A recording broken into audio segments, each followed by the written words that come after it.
सामाजिक कार्यकर्ता मौजूद हैं। लगातार हमारे आंदोलन को तमाम सामाजिक संगठन, किसान संगठनों का समर्थन मिल रहा है।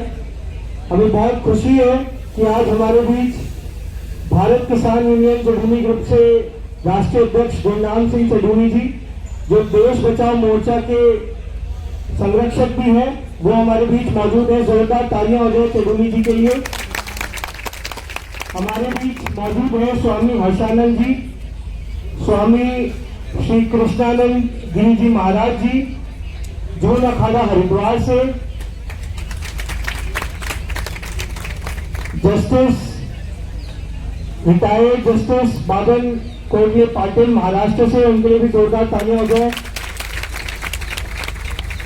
नागपुर किसान ब्रिगेड से प्रकाश कोहारे जी,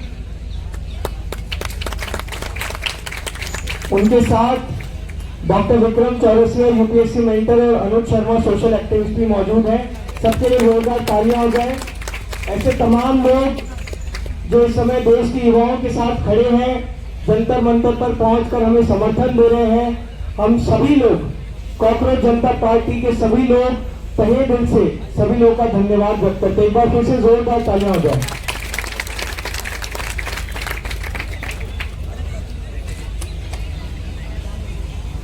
स्वामी हर्षानंद जी अपनी बात रखेंगे। एक बार जोरदार तालियां हो जाए स्वामी जी के लिए। मेरे ही आत्मस्वरूप दिव्यात्माओं, ये जो जंतर मंतर है, ये विचारों की राजधानी है। विचार से ठोस वस्तु ब्रह्मांड में नहीं है। विज्ञान पदार्थ की समझ पैदा करता है, अध्यात्म अनुभूति कराता है। वैज्ञानिक समाज की धरोहर होते हैं।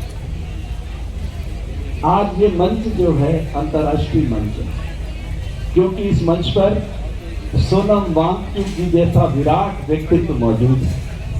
दुनिया इन्हें शिक्षा और पर्यावरण के लिए जानती है। मैं गलत कह रहा हूं या सही कह रहा हूं? सूत हर रेशम नहीं, वस्त्र हर खादी नहीं, हर नजर साधु नहीं, हर बशर गांधी नहीं। नीति की ताली मत बजाओ, ना ना ना ताली, ये कोई मदारी का खेल नहीं चल रहा है। प्लीज ताली कोई नहीं बजाएगा, कान बड़ा करके सुनिए। सूत हर रेशम नहीं, वस्त्र हर खादी नहीं, हर नजर साधु नहीं, हर बशर गांधी नहीं। नीति की बुनकर कसौटी मत कसो इंसान को, आदमी है आदमी, सोना नहीं चांदी नहीं। जिन्हें शक हो वो करें और खुदाओं की तलाश, हम तो इंसान को दुनिया का खुदा कहते हैं। मिटा दे अपनी हस्ती को अगर कुछ मर्तबा चाहे, कि दाना खाक में मिलकर धुले जाए। उन्होंने तो प्रतीक दिखा दिया आपको पिछले 17 दिनों से, भूखे प्यासे बैठकर ऐसे नशंस हत्यारों के सामने वो आदि युग के औजार लेकर खड़े हैं। मैं आपसे कहने आया हूं, मैं बच्चों में 50 साल से आईक्यू लेवल पे काम कर रहा हूं। मैं आज इस जंतर मंतर पर खड़ा होकर एक नई सूचना आपको देना चाहता हूं, कान खोलकर सुनना। इसी जंतर मंतर पर 4 साल तक 1 रैंक 1 पेंशन के लिए सैनिक बैठे रहे। सैनिक का धर्म होता है राष्ट्र की सुरक्षा, तो राष्ट्र की सुरक्षा वाले लोग 4 साल तक इसी जंतर मंतर पर बैठे रहे, निराश होकर लौट गए, उन्हें कुछ नहीं मिला। ये मेरे किसान भाई गुरनाम जी खड़े हैं, चडूनी साहब, किसान भाई, देश की आत्मा, धरती पुत्र, इसी नशंस हत्यारी सरकार के सामने 13 महीने तक वो जंतर मंतर तो आ ही नहीं सके।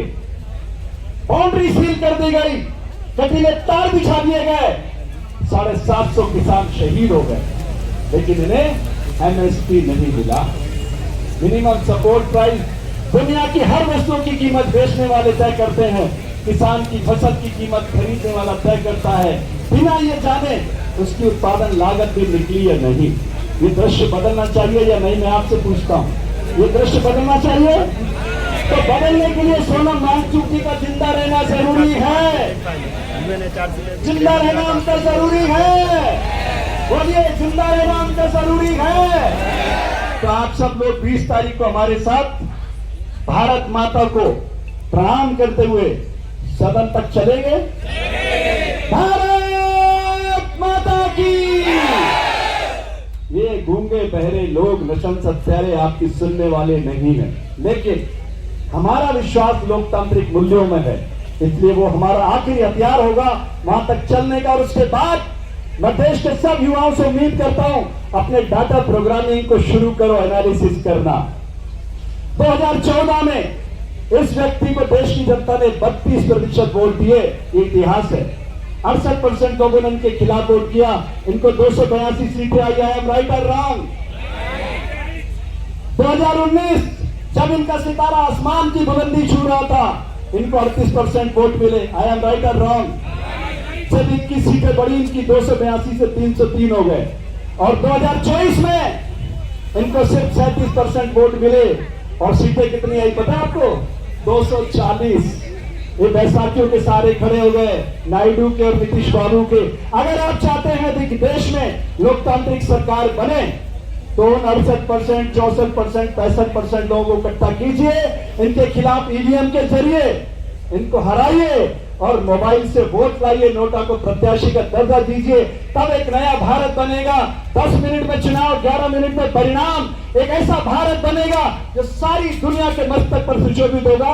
चलते चलते मेरे दिल की बात मैं आप तक रखना चाहता हूं। सर्वोपरि देश हमारा, मिलकर इसे बनाए,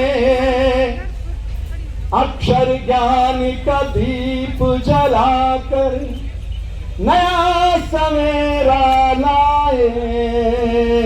कैसे आएगा सवेरा? वो ऊंच नीच और भेदभाव के फेंको वस्त्र पुराने, नए जगत के नए दौर में छेड़ो नए तराने।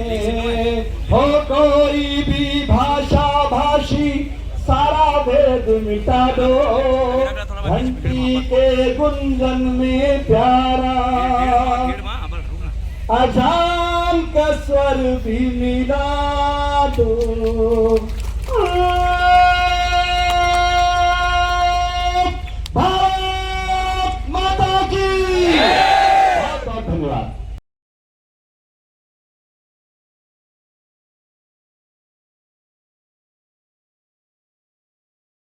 उनसे संपर्क नहीं किया गया। और जब मोदी जी को बताया गया कि 750 किसानों ने शहादत दी है, तो मोदी जी ने क्या जवाब दिया था आपको मालूम है क्या? मेरे लिए थोड़ी दिया।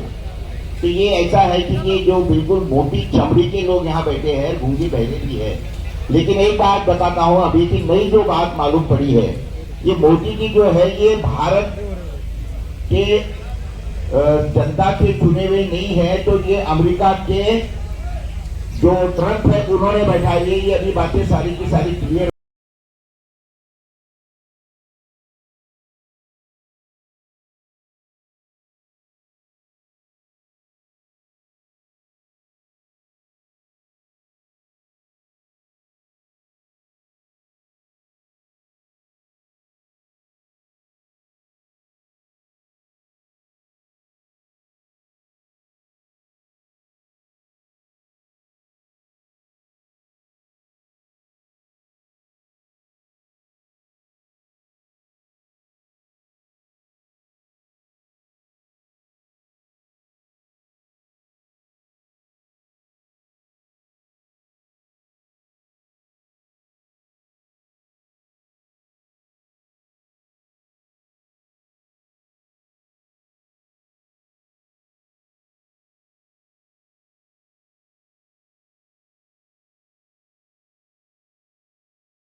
हमारा शत्रु कौन है हम पहचानने में नाकाम है।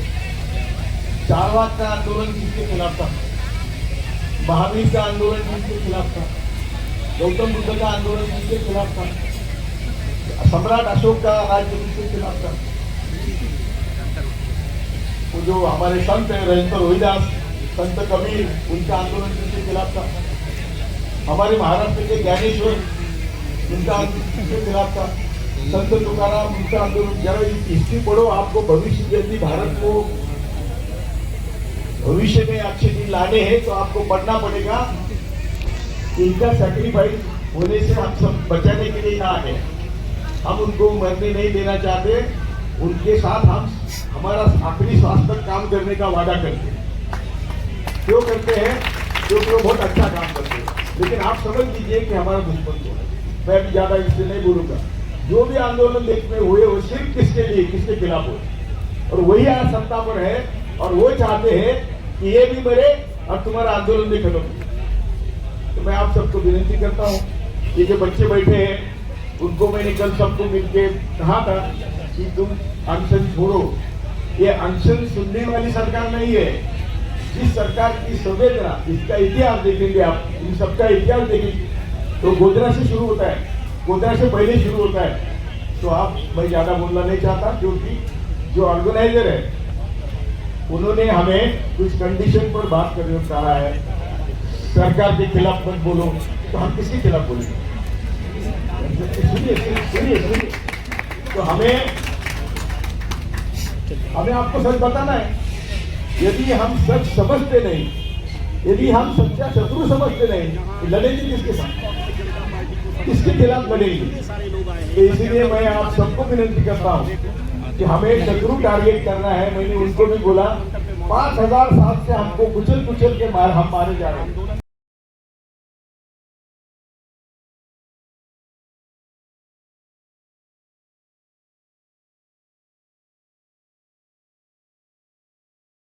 लेकिन यहाँ आज 1900 करोड़ रुपए प्रतिदिन की एवरेज है अडानी की आमदन की। 1350 करोड़ रुपए प्रतिदिन की आमदन है अंबानी की। और अभी बैंकों का कर्जा उन्हीं लोगों को माफ कर दिया जाता है। 16.5 लाख करोड़ जो आपका पैसा था, जो वो उनको लुटा दिया गया, उनको कुर्बान कर दिया गया देश। साथियों, इस देश को बचाने की जरूरत है और इस देश को बचाने के लिए जितना उस ऊपर वाले ने कैपेसिटी दी है उतना प्रयास कर रहे हैं। देश बचाओ मोर्चा बनाया है, 21 तारीख का उसके तहत प्रदर्शन है, दिल्ली के अंदर रखा है। आपका 20 को है, तो हम भी कोशिश करेंगे आपके प्रदर्शन में 20 को भी शामिल हो। और 21 तारीख को जो कर रहे हैं उसका भी क्या सरकार पे असर जाता है। और उसके बाद एक प्लानिंग कर रहे हैं कि देश के सारे सूझवान जज साहब खड़े हैं, स्वामी जी बैठे हैं और जितने देश के क्रांतिकारी हैं उन सबको एक मंच पे लाके इस भारत को बचाने के लिए देश में अपनी उपलब्धि कर देंगे। तो आज के मंच से हम बीजेपी को चेतावनी दे रहे हैं कि वो आप लोगों की आंदोलनकारियों की बात सुने, बात नजायज नहीं है। बात माने, बात मान के इस आंदोलन को समाप्त करवाए। और वरना लड़ाई का मुंह काला होता है। अगर वहां कुछ हुआ तो वो अकेले नहीं है, वो देश की धरोहर है। मैं कह रहा ये चाहता हूं अपने देशवासियों को कि बीजेपी की आत्मा तो मर गई, लेकिन तुम्हारी आत्मा तो जाग जानी चाहिए।